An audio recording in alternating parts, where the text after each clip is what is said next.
Hello, this is the Shearing Wheel today. I'm here by myself. We had a cancellation, so I thought I'd serenade you with some poems. With April coming up, I thought it'd be a good idea, being Poetry Month. This is the book Long Hill that I wrote.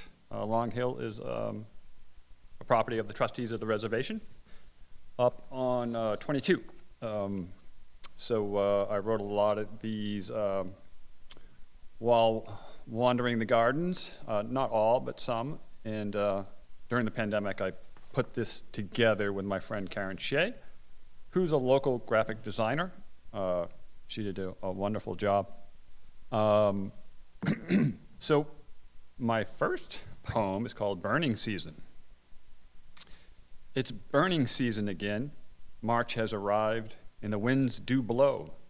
The edifices of dysfunction sway, teeter, and tumble, bursting into flame. And the armies that march from the gates of Rome turn inward and march towards the heart. Armor and sword drop to the ground, while the generals threaten and curse, and the emperor sees, and the gods of war rage.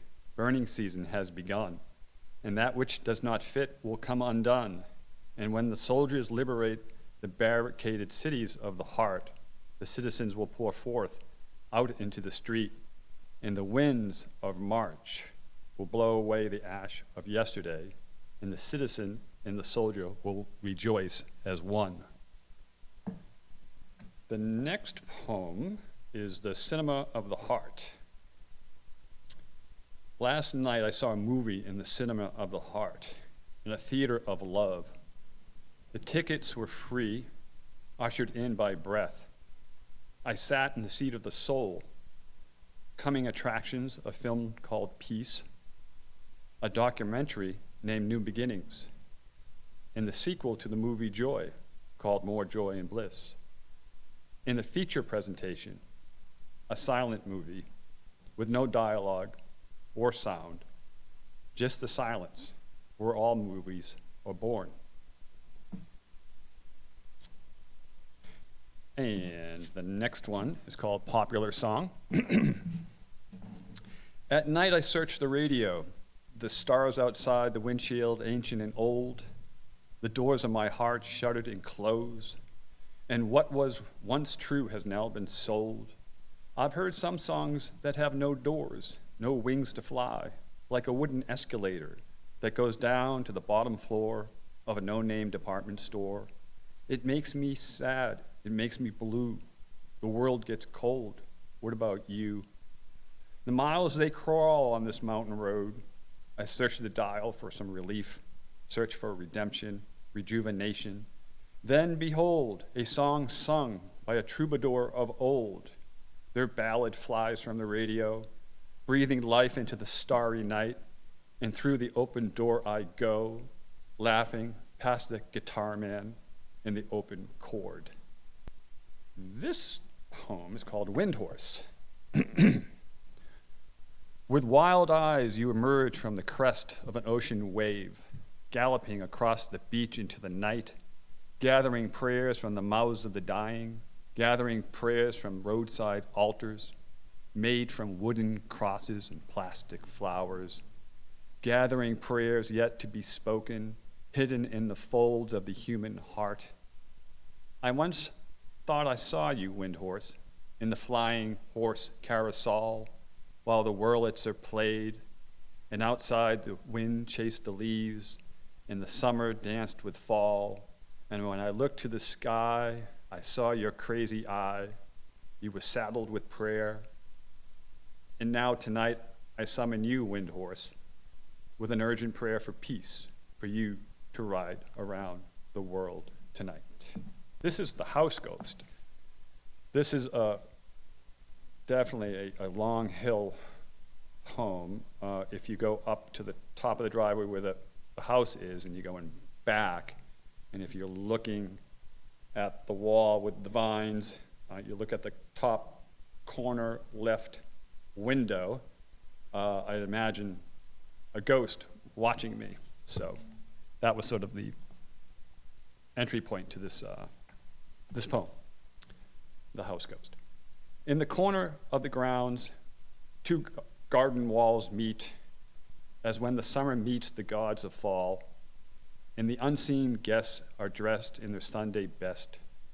They sit in the white iron chairs by a circular table beneath the shade of a Japanese snowbell tree, with tea and scones and whipped cream, and the house ghost stands by the curtain while the chipmunk chatters and the leaves rustle like prophecy, and the gods of fall dismount from their horses, and summer politely recedes, while the unseen children run with joyous abandon around the linden tree, and the horses saunter into the orchard of dreams, these seasons as precious as jewels, like sapphire berries, like trellised, conquered grapes that await harvest under the watchful eye of the house ghost. This one's called The Commerce of the Divine. I feel the changes coming, changes in the world, changes within the sun and the moon and you. Words and letters can't explain these changes that are to come. Maybe if I were a mathematician like Archimedes, we could share a cup of coffee, safe from the wind and the rain, and I could teach you the calculus of the soul. We could talk of spheres and triangles, postulate the mind of God. And if I were an astronomer, would pour a second cup, and I'd teach you celestial navigation, so you could navigate the ocean of dreams and astral planes, chart the commerce of the divine that sails towards your shores with its cargo of change that is just beyond the grasp of letter and word. This is called New Story, and since we are between two eclipses, actually, we had an eclipse coming up a couple of days. So anyways, I'll just get right into it. New Story. Between the two eclipses, somewhere around the full moon, the words flew from the pages of my book.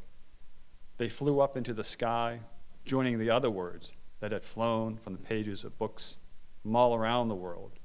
They flew like locusts, freed from the Bibles and official text. They flew from the libraries and the schools and the history books that skipped the story of the indigenous and the oppressed. And when the morning came, black swarms of words were received by the sun and were no more. And now, only blank pages, void of conclusions and interpretations, void of justifications and judgments, all gone, only blank pages that now summer a future, free of the past, so a new story can be told. This poem is called A Holiday of Peace. Do the whales of the sea sing the song of the future, this song that moves through the water, released by the waves, recognized by the cell, this future song that's on the tip of our tongues today, a song that's lost and remembered, heard and forgotten, ancient and new, this future song of peace, song to be sung by all on a worldwide holiday, a holiday of peace, where war is barely remembered, a universal song, heard in the valleys, on mountaintops, heard by the ocean and the trees, heard by you and me. It's on the tip of our tongue. Do you know the words? Can you sing it with me? This poem is Stone by Stone, and it's about Abu symbol temples that were moved in order to create they were damming a river, and these temples needed to be moved in order to be preserved. They were building the Aswan Dam in Egypt. The Abu Simbel temples were built in honor of the great battle of Kadesh, where chariot and soldier clashed. The temples were to be submerged, the waters of the Nile diverted for the building of the Aswan Dam. Soon the temples would be hidden from sun and eye, deep within the water, never to be seen again. Some called for the temples to be saved. disassembled and moved to higher ground. They said it couldn't be done, but it was. With the help of many, the temples moved, stone by stone, year by year, rebuilt on higher ground, on the banks of the new Lake Nassar, for the world to see. You too were once threatened to be submerged when the levee broke and the soul grew dark. You were forced to move to higher ground. They said it couldn't be done, but you did. You dismantled yourself, thought by thought, belief by belief, and moved to higher ground. And with the help of many, you built your temple for all to see.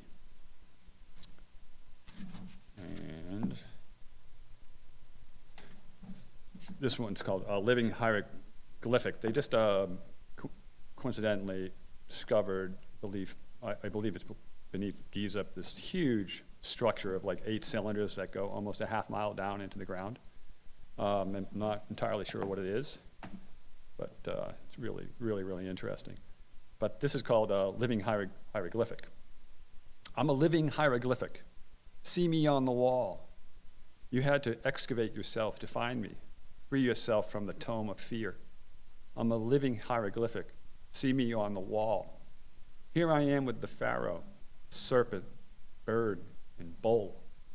I feel your eyes upon me, your breath sweet like honey, your heart beating, your blood flowing like the Nile, in the heat of your candle near. Keep your eyes upon me.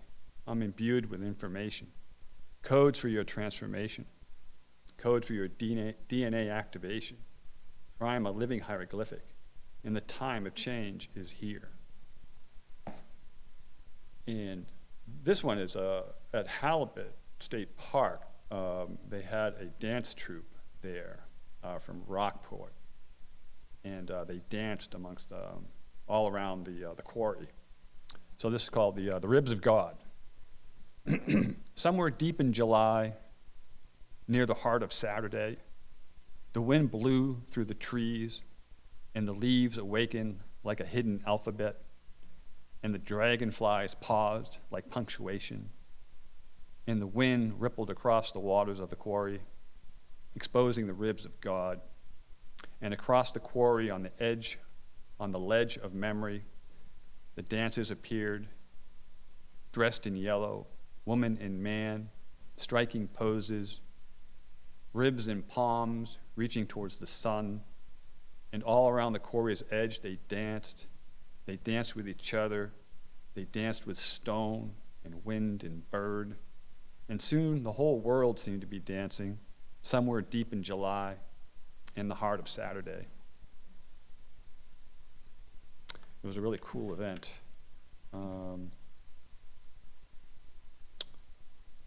This is an interesting one. This is called the Angel of the Pelvic Bowl. I think in yoga, there's like talk about like an energy that's sort of in the sacral area that comes up through the chakras into the head. So I wrote a poem of that.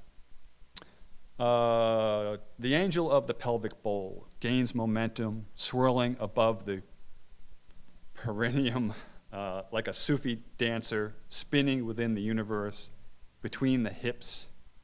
And the angel rides up the highway of the spine, this autobahn of the divine, with 33 exits of vertebra, traveling up through the congested cities of the heart and throat, soaring upwards to the domed apse of the head, where the crown of the head opens like a lotus flower, so the angels may continue to the journey to the heavens.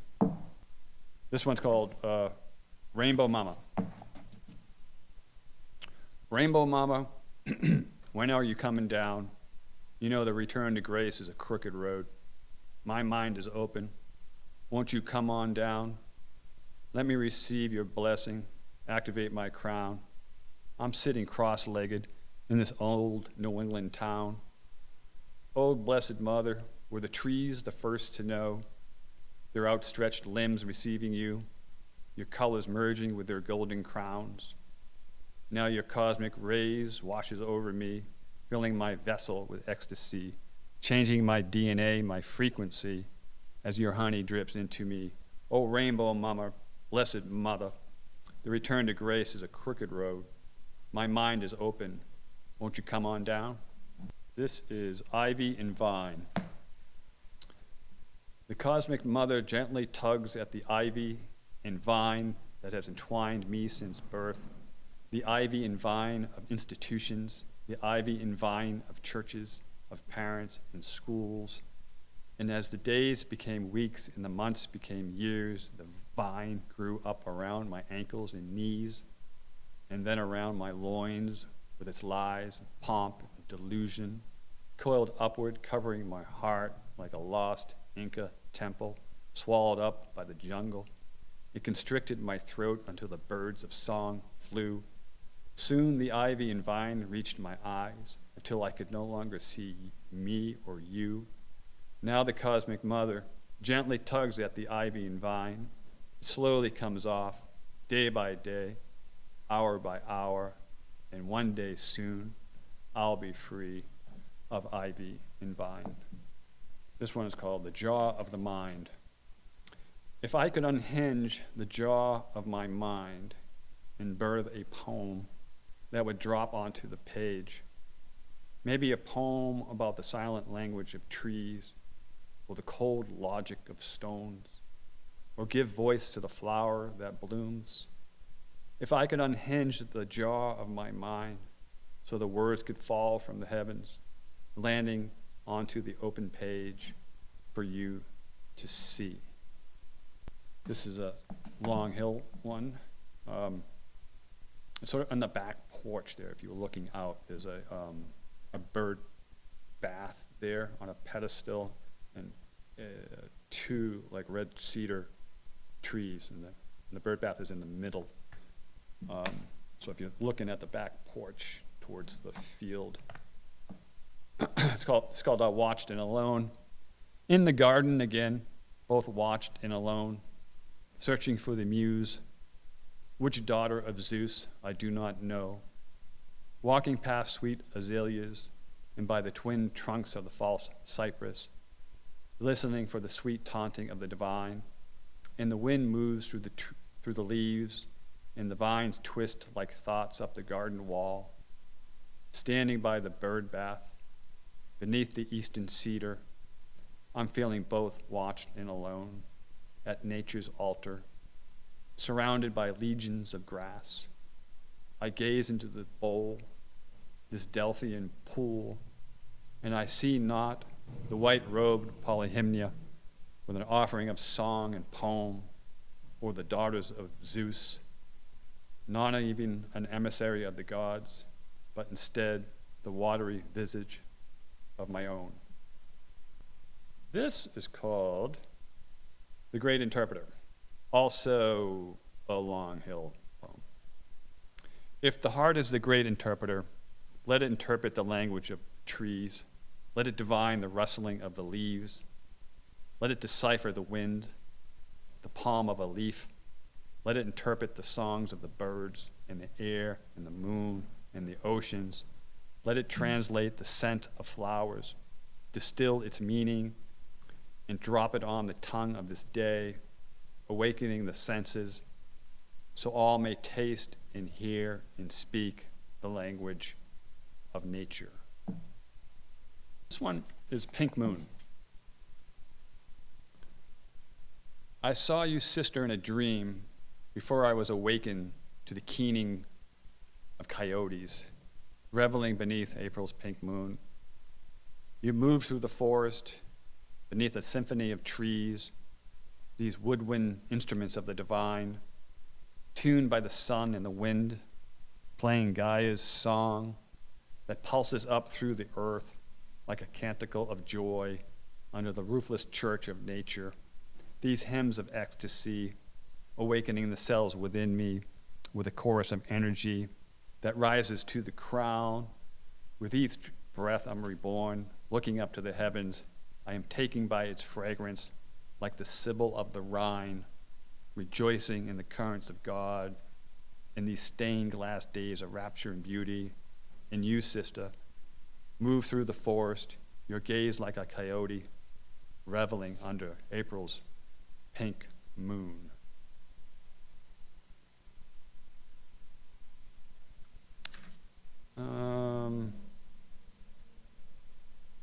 Let's see. One more maybe, and I will conclude.